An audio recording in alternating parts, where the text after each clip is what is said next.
Hello friends, welcome back to ওজো and mom cooking and blogging.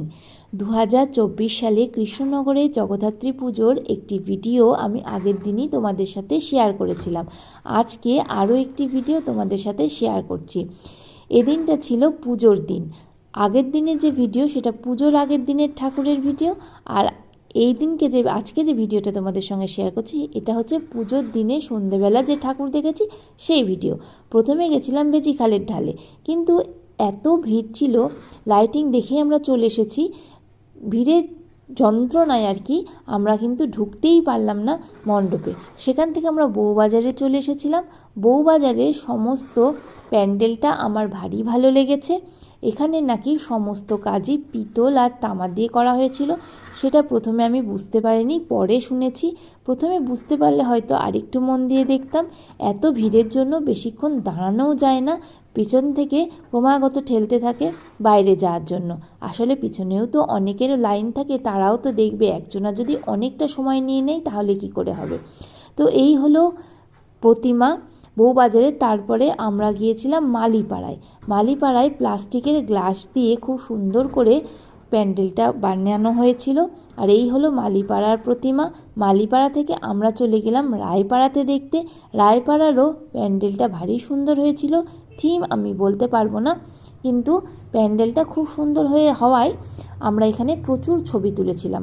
আমি ওজোর বাবা আমরা সবাই অনেক ছবি তুললাম। তারপরে অনেকটা ভিডিও করেছি। এত সুন্দর দেখতে লাগছিল, মনে হচ্ছিল আরও খানিকটা ভিডিও করে রাখি।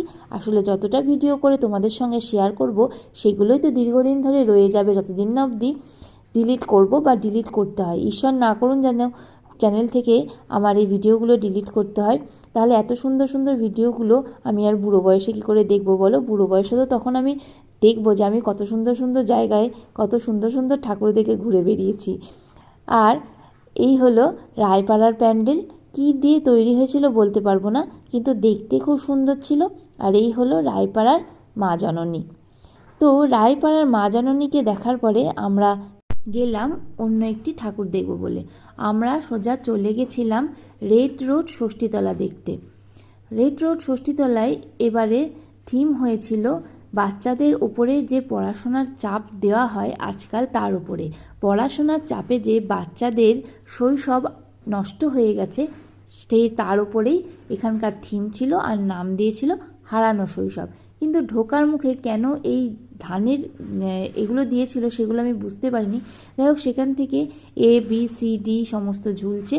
চারিদিকে ছোটোবেলাকার সমস্ত সিনেমা, সমস্ত যে খেলনাপাতি যেগুলো আমরা খেলতাম, এখনকার বাচ্চারা তো সেগুলো দেখেইনি, সেই সমস্ত দিয়ে সাজানো ছিল। আর ম্যাথামেটিক্স, জিওগ্রাফি, লাইফ সায়েন্স এর ওপর দিয়ে বাচ্চাকে যে আমরা ঠেলে দিচ্ছি, আর কমিক্সের থেকে দূরে রাখছি, খেলার থেকে দূরে রাখছি, আর তাদের যেন একটা হাতের পুতুল করে রেখেছি, মানে পড়াশোনার হাতের পুতুল করে রেখেছি। এই রকম একটা থিম কিন্তু খুব আজকে যুগোপযোগী বলে আমার মনে হয়েছিল। আর এই হচ্ছে ষষ্ঠীতলার মাতৃপ্রতিমা। আর এই দেখো, বলছিলাম না ছোটোবেলায় আমরা যেগুলো করেছি, গুলতি খেলা বা গুলি খেলা, সেগুলো সমস্ত যে এখন হারিয়ে গিয়েছে সেটারই এখানে প্রকাশ হয়েছিল। এরপরে গেছিলাম চৌধুরী পাড়া বারোয়ারিতে, যেখানে পিরামিড করেছিল। পিরামিডটা বেশ সুন্দর হয়েছিল, খুব সুন্দর বলবো না, বেশ প্রচেষ্টা ভালো ছিল। এখানে ওজোকে নিয়ে গিয়েছিলাম, কিন্তু ও এবার এই নকল পিরামিড দেখে খুব উৎসাহিত হয়ে গেছিলো। খুব গল্প শুনতে চাইছিল যে ব্যাপারটা কি, কেমন করে হয়, কি না কি, বেশ উৎসাহ দেখলাম। আর এই যে এখানটা মমি তৈরি করার একটা চেষ্টা করেছে। আর এই হলো চৌধুরী পাড়ার মা জননী। চৌধুরী পাড়ার ঠাকুরটা বেশ মিষ্টি হয়েছিল। এইটা দেখার পরে আমরা সোজা চলে গেলাম শক্তিনগর পাঁচমাথা মোড়ের ঠাকুর দেখতে।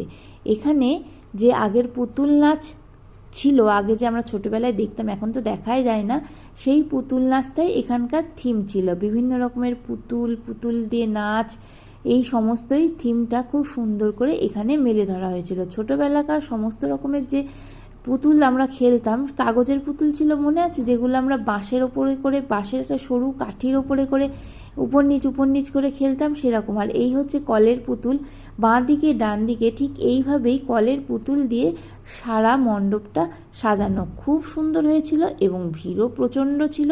এই এত সুন্দর প্যান্ডেল দেখতে আর প্রতিমা দেখতে ভিড় হবে এটাই কিন্তু স্বাভাবিক। চারিদিকে পুতুল আর পুতুল, পুতুল সজ্জাটা এত সুন্দর লেগেছে আমার কি বলবো, মানে একটু অন্য রকমের লেগেছে, বাচ্চাদের কাছে বেশ আকর্ষণীয়। আমার ছেলে তো খুব ভালো লেগেছে ওর এটা দেখতে।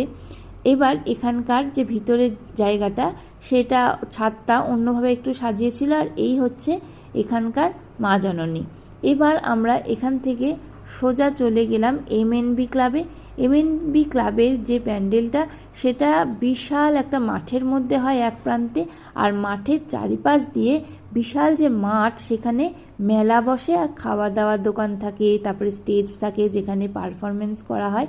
এখানে কোন মহাদেবের একটি মন্দিরের আদলে মন্দির তৈরি করা হয়েছিল। এ দেখো কারুকার্যগুলো বেশ সুন্দর, আর লাইটিং যেহেতু চেঞ্জ হচ্ছিল, একবার হলুদ একবার একটু অন্য ঘেঁষা, তো মন্দিরটা দেখতে বেশ লাগছিল। এখানকার কাজগুলো আমার বেশ ভালো লেগেছে। আর এই হচ্ছে সামনে নন্দীশ্বরকে ডিঙিয়ে গেলে তারপরে এখানকার মাকে আমরা দেখতে পেয়েছিলাম। খুব সুন্দর করে কিন্তু পুরো প্যান্ডেলটা তৈরি করেছিল। আসলে প্রত্যেকটা প্যান্ডেলই খুব সুন্দর, তাই হয়তো তোমাদের বারবার মনে হচ্ছে আরে এ তো প্রত্যেকটা প্যান্ডেলই সুন্দর বলছে। আসলে কৃষ্ণনগরের মেন উৎসবই হচ্ছে জগদ্ধাত্রী পুজো, তো সেখানে সবাই তো সবার মতো সুন্দর করারই চেষ্টা করবে। আর যত দেখছি একটার পরে আর একটা, তত মনে হচ্ছে বাবা এটা যেন আগের থেকে আরও সুন্দর। এই দেখো না, যেমন এখন এসেছিলাম অনন্যা ক্লাবে, অনন্যা ক্লাবের প্যান্ডেলটা তো বিশাল ছিল আর এত সুন্দর ছিল, মানে সেখানে অন্তত আমরা 1 ঘন্টার কাছাকাছি দাঁড়িয়েছিলাম। হ্যাঁ, পুরোটা হয়তো 1 ঘন্টা দাঁড়ায়নি, তবে 40-45 মিনিট তো বটেই। এখানে বাঁশ কাঠ নানা রকমের জিনিস দিয়ে প্যান্ডেল হয়েছিল এবং একটু মিক্সড টাইপের হয়েছিল। দেখো ওপর থেকে যে সুতোগুলো ঝুলছে তার সঙ্গে যে গোলগুলো দেখছো এগুলো কিন্তু সব শাঁখা, তবে হাত দিয়ে দেখতে পারিনি যে এগুলো আসল শাঁখের শাখা নাকি প্লাস্টিকের শাখা, কিন্তু শাঁখা বটে। এবার পিছনের দিকটা এমন ছিল, মানে এই দিকটা হচ্ছে পিছন দিক, ঠাকুরের ঠিক উল্টো দিক। ঠাকুরের উল্টো দিক বলে কিন্তু সাজায়নি তা না, ঠাকুরের উল্টো দিকটাও সাজিয়েছে, মণ্ডপের ওপর দিকটাও খুব সুন্দর শাঁখা দিয়ে বেশ সুন্দর করে একটু অন্য রকমের আইডিয়ায় সাজিয়েছে, বেশ ভালো লেগেছে। আর এই হচ্ছে অনন্যা ক্লাবের প্রতিমা, অনন্যা ক্লাবের প্রতিমাটাও বেশ ভালো লাগে। এখান থেকে আমরা চলে আসছিলাম, তারপরে আমরা গেলাম রাজেশ্বরী মাতাকে দর্শন করতে। রাজেশ্বরী মাতার এখানে হয়েছিল স্বর্গ নরক আর কি, স্বর্গ কতটা সুন্দর আর নরক যে কতটা ভয়ঙ্কর সেটারই এখানে তুলে ধরা হয়েছিল কিছু কিছু চিত্র। যেমন স্বর্গে এখানে কৃষ্ণ রাধা লীলা করছে, এখানে থাকাটা যতটাই মানে আরামদায়ক ততটাই খুব কষ্টদায়ক বা কতটাই খুব ভয়ঙ্কর হচ্ছে এই যমদুয়ারে গিয়ে দেখলাম যমরাজ ওখানে বসে আছে আর চারিপাশে যারা সব পাপিষ্ঠ মানুষ তাদেরকে শাস্তি দেওয়া হচ্ছে। পরে সাম্য ভাইয়ের মুখে শুনলাম, এখানে সাম্য মানে আমাদের স্কুলের যে ভাই একজন আছে তারই এখানে ক্লাব, তো সে ওই ক্লাবের মেম্বার। সে বলল যে এই সমস্ত যে পুতুল সেগুলো নাকি এখানকার লোকজনই নিজের হাতে তৈরি করেছে, মানে বাইরে থেকে অর্ডার দিয়ে তৈরি করায়নি। আর এই হলো এখানকার মাতৃপ্রতিমা, খুবই সুন্দর। এরপরে আমরা সোজা চলে গেছিলাম কৃষ্ণনগরের ছোটো মাকে দেখতে। কৃষ্ণনগরে কিন্তু বুড়িমা, বড় মা, মেজো মা, ছোটো মা সব হয়, তো এটি হচ্ছে ছোটো মা আর কাঁঠাল পোতায় এনার বাস। তো ছোটো মাকে দেখতে আমরা চলে গেছিলাম। এই দেখো ছোটো মা, ছোটো মায়ের মুখখানিও কিন্তু ভারী সুন্দর হয়েছিল। আর মুকুটটা দেখছো খানিকটা মেজো মায়ের মতোই, আর উপরে এই দেখো দেবী মূর্তিওয়ালা মুকুট, এবার বেশ মুকুটটা আমার ভালো লেগেছে। তো পরে আমরা চলে গেছিলাম সেখান থেকে বেরিয়ে স্বীকৃতি ক্লাবের, পাত্রবাজার স্বীকৃতি ক্লাবের। এখানে খুব সুন্দর একটি টাওয়ার বানানো হয়েছিল আফ্রিকার একটি টাওয়ারের আদলে। এই দেখো এখানকার মাতৃপ্রতিমা, আর এখানে টাওয়ারটা নানা রকমের রং দিয়ে মানে আলোর রোশনাই দিয়ে এবং মিউজিক দিয়ে সুন্দরভাবে দেখানো হচ্ছিল, কিন্তু এখানে মিউজিক আমি দিতে পারিনি। কোনো ভিডিওতেই আমি মিউজিক ব্যবহারই করি না, কারণ দুটো ভিডিওতে মিউজিক একটুখানি শোনা গিয়েই আমি কপিরাইট স্ট্রাইক খেয়েছিলাম। তারপর থেকে কিন্তু আমি আর মিউজিক কোনোভাবেই ব্যবহার করি না। এরপরে আমরা চলে এসেছিলাম মা জলেশ্বরীকে দেখতে। এটা মালোপাড়া, কৃষ্ণনগর মালোপাড়ায় হচ্ছে মা জলেশ্বরীকে কে দেখতে আসা হয় প্রতিবার। এখানেও প্যান্ডেলটা খুবই সুন্দর করে সাজানো হয়েছিল, খুবই সরু জায়গা, তার মধ্যে যে প্যান্ডেলটা এত সুন্দর করে তৈরি করেছিল এটাই আশ্চর্য ব্যাপার। তো এই যে উপরের ঝাড়বাতিটা, এটা প্রতিবারই লাগানো হয় এবং খুব সুন্দর লাগে দেখতে। এই ঝাড়বাতিটা বেশ ভালো লাগে। আর এখানকার মায়ের একটা প্রধান আকর্ষণ, বিসর্জনের সময় এখনও অবধি গ্যাস বাতির লাইটে মা যান ভাসানে। আর প্রতি বছরে সমস্ত ভক্তরা যাদের মনোবাঞ্ছা পূরণ হয় তারা এখানে ধুনো পোড়ায়, সেটাও দেখবার মতো। এখান থেকে আমরা চলে গেছিলাম উকিলপাড়া বারোয়ারিতে। উকিলপাড়া বারোয়ারিতে মা সর্বমঙ্গলা, উকিলপাড়া বারোয়ারির প্রতিমাও খুব সুন্দর, খুবই, এটাও রাস্তার উপরে, খুবই সরু জায়গা, এখানেও যে সুন্দর করে সাজিয়েছে সেটাও বেশ ভালো লেগেছে। উকিলপাড়ার মাতৃ প্রতিমা খানিকটা গোলাপট্টির মতো, তবে শাড়িটা আলাদা হয়। এখান থেকে আবার আমরা বাড়ি ফেরার পথে গিয়েছিলাম আমাদের পাড়ার মেজোমাকে দেখতে। মেজোমাকে দেখে দেখে যেন আশার মিটছিল না, তবুও কিছু করার নেই, এক সময় তো বিদায় জানাতেই হবে। তাই মাকে প্রণাম করে আমরা সেদিনকার মতো বাড়ি চলে এসেছিলাম।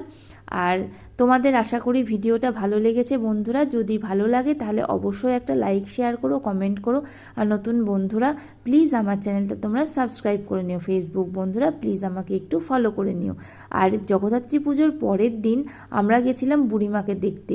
এমনিতেই পুজোর দিন এত মারাত্মক ভিড় থাকে, আমরা পরের দিন গিয়েও যা ভিড়ের সম্মুখীন হলাম, কিন্তু বুড়িমাকে না দেখলে তো হবে না, তাই এলাম আমরা সবাই মিলে বুড়িমাকে দেখতে। আর প্রাণ ভরে মাকে দেখলাম আর আশীর্বাদ চেয়ে নিলাম আমার জন্য, আর সঙ্গে সঙ্গে তোমাদের সবার